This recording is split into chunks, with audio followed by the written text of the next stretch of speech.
Hello, Dr. Dike Drummond here at the home of thehappymd.com in beautiful Seattle, Washington. Welcome to the latest episode of the Physicians on Purpose podcast. Tools so you can recognize and prevent your own burnout. Stories of burnout put to its highest and best use, and wellness leadership strategies.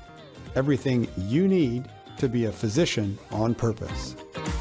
Hello again, Dr. Dike Drummond here in the latest edition of the Physicians on Purpose podcast. In this podcast, we're going to talk about what is burnout? What are the three cardinal symptoms of burnout? How are they different in men and women? What's the little voice saying in your head when you're flirting with burnout? And last but not least, how do you reach out to a doctor in distress with a conversation, beginning a conversation to ask them how they're doing in a way that they might actually hear you and listen, and it might make a difference. But before we get started, as always, let's step out of the whirlwind together. Being a doctor is like being in the middle of a little tiny hurricane of stuff coming your direction. Here's the way I typically draw it. With me, please take a big deep breath. And as you exhale, let go of anything that doesn't need to be here right now. And pop yourself out of the whirlwind with me. Spend a few minutes outside the whirlwind with me. Let's talk a little bit about burnout so you can recognize the beast before he's close enough that you can smell his breath. Let's talk about what is burnout. Well, if you want to know what burnout is, you have to recognize the name Christina Maslach, M-A-S-L-A-C-H. Christina Maslach was an industrial psychologist in the 1970s. She and her research team worked with large employers in the Bay Area, San Francisco, studying employee engagement. And they did find employee engagement in these workplaces, but they also found its opposite, burnout. She wasn't the person to coin the term, but in her world, burnout and engagement are on opposite ends of a continuum. If you were more engaged, you were less burned out. If you were more burned out, you were less engaged. And she and her team defined three cardinal symptoms of burnout. And they're actually fairly simple. Number one is exhaustion, physical and emotional exhaustion. Typically, the little voice in your head will say something to you when you get to this level of low energy. It'll say something to you like, I'm not sure how much longer I can keep going like this. Now, you may have heard friends say this. You may have said it to yourself. You may have heard it inside your own head. That's a warning sign of exhaustion. And actually, exhaustion is the most common of the three symptoms of burnout. Symptom number two is when you become cynical and sarcastic about the people you're supposed to be caring for. Another word for this is compassion fatigue. And sometimes this symptom, cynical, sarcastic venting, is so common that people think it's normal. Like, I have to vent or I can't continue to see patients. And typically, in a venting culture, what's happening is everybody's burned out.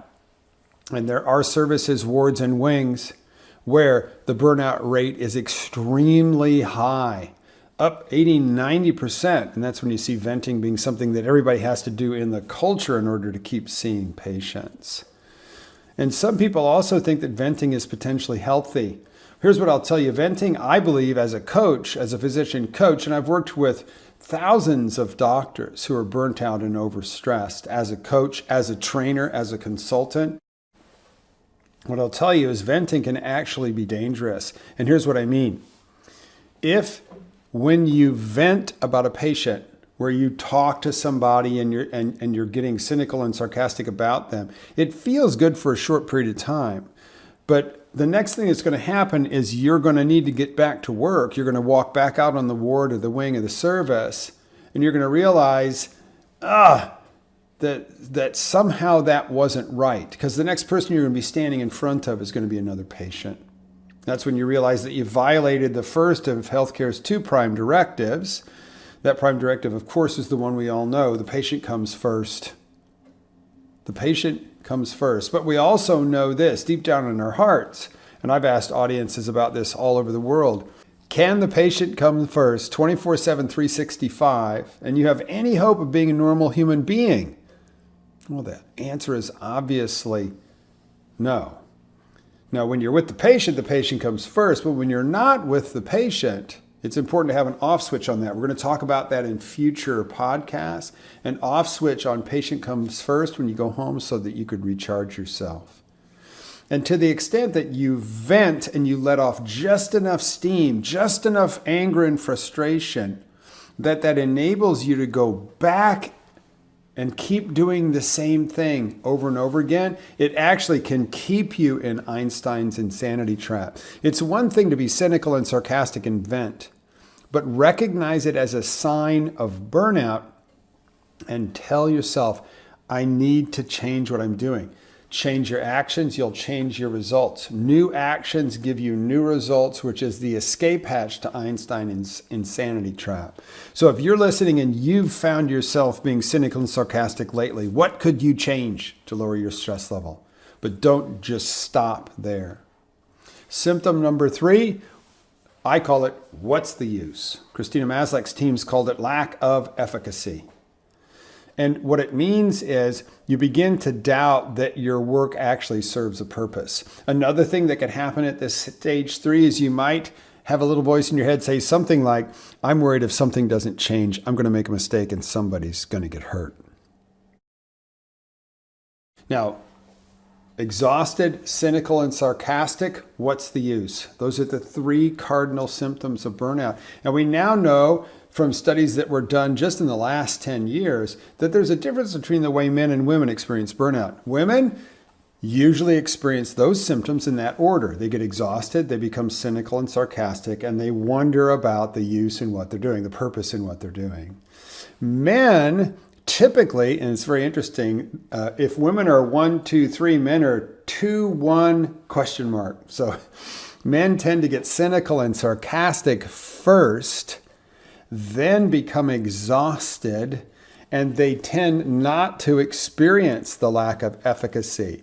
It's actually fairly simple from a testosterone perspective. No matter how burned out a man gets, he tends to never doubt the quality of his work. So those are the gender differences. What happens when you're feeling exhausted, cynical, sarcastic, what's the use? And your energy's in a downward spiral. I'll show you in future lessons that it's actually below 0, but you continue to see patients and continue to work full steam as much as possible. What happens is the doctor goes into survival mode. And survival mode is when you go to bed at night praying that you're going to feel better tomorrow. But when you wake up in the morning and you don't, you might have another little voice in your head that says something like, maybe if I'm lucky, I'll get hit by a car on the way to work today and I won't have to see patients. Now, typically when I say that, people will laugh, but even though that is, morbidly funny, it's a huge red flag. So if you're hearing that voice in your head or you hear that come out of one of your colleagues' mouth, this is when you need to really, really pull your head up and think about taking a break and recharging yourself. So you go into the office, obviously you don't get in a car wreck. You do have patients that you have to see and you act like a little train on a little set of tracks. When you get to the office, you put your head down and you churn through those patients as quickly and efficiently as possible, hoping that there's no work-ins, no walk-ins, no complication, nobody barfs on your shoes, because you're just trying to get to the end of the day to drag your sorry butt home. Go to bed praying it'll be better tomorrow, and hoping that you wake up with more energy. Okay, so cynical, sarcastic, what's the use? All of those different little voices. The head down, grinding it out, survival mode in your practice. It's much easier for you to see this in other people than it is yourself. As a matter of fact, the individual doctor, you are the last person to see your own burnout. You may actually be so used to it you don't recognize it, especially if there was a lot of stress in your training program coming through medical school and residency. Let's talk a little bit about if you were to notice that in a colleague or a friend, how might you reach out to them? Well, we'll talk about this in future podcasts, but there's a second prime directive in healthcare for doctors. The first one we just said, the patient comes first. Everybody acknowledges that one. That by itself is unhealthy if we don't have an off switch when we're not with the patient. We'll talk about that again in future podcasts. The second prime directive for doctors is never show weakness. coming up through our education, it's important that nobody ever think that our need to rest or use the restroom or eat or anything like that is a sign of weakness.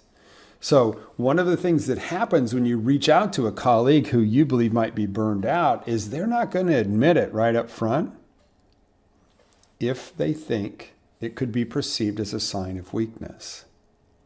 So one of the things you have to do when you're going to reach out to a colleague in distress is to let them know that you're not coming to them and that this conversation is not meant to be held with two doctors talking to each other. You have to take your doctor hat off. So put your hand on your head. Imagine you're taking a hat off and mime that you're taking a hat off and say, I'm taking my doctor hat off now. Actually, put your hand on your head and act like you're taking that hat off. I'm taking my doctor hat off now. And here's how the conversation might go. Hey, John, it's Dike. Do you have a minute? And John says, sure. What's up? And I say, well, first of all, John, I'm taking my doctor hat off now. And I've just taken my hand and mimed I'm taking a hat off of my head. I'm taking my doctor hat off now. This is just you and me, heart to heart. I've been watching you and I'm concerned, brother. How are you doing? Now, how is John going to respond to me immediately? It's going to come out right away, right? He's going to say, I'm fine, right? I'm fine. Now, my question to you is that him or is that his programming? Almost certainly that's his programming. However, you approaching him in this fashion has sent a signal, hasn't it? What signal have you sent John? I'm awake, I notice, and I'm concerned. Whenever you want to reach out and talk about this, I'm a safe place for that conversation. And don't push John right here, especially if it's your first time reaching out to him, especially if you aren't especially close friends at this point in time. But as long as you continue to be concerned about him, please reach out to him at regular intervals. Don't stalk him, but every other week or so, reach out again. John, I'm taking my doctor hat off again. I'm still concerned. How you doing, brother? And you may do this every other week for a year. However, what you've done is to repeatedly send the signal that I'm awake, I'm noticing, I care, and I'm a safe place for that conversation. That outreach could save his life. And if you have someone that you know right now that you're concerned about, please take your doctor hat off and reach out to them. So there you go. The 3 prime symptoms of burnout: physical and emotional exhaustion, cynical and sarcastic, compassion fatigue. What's the use? My work's not serving a purpose here. Gender differences, women tend to experience them in that order: exhausted, cynical, sarcastic. What's the use? Men tend to be cynical and sarcastic, then exhausted, and tend not to doubt the quality of their work. How do you reach out to a colleague in distress? I'm taking my doctor hat off now. I'm concerned about you. How are you doing? And expect intense denial. That is their programming. They really can't do anything other than that the first couple of times you ask. So there you go. Dike Drummond at the home of The Happy MD in beautiful Seattle, Washington. I'll see you on the next Physicians on Purpose podcast.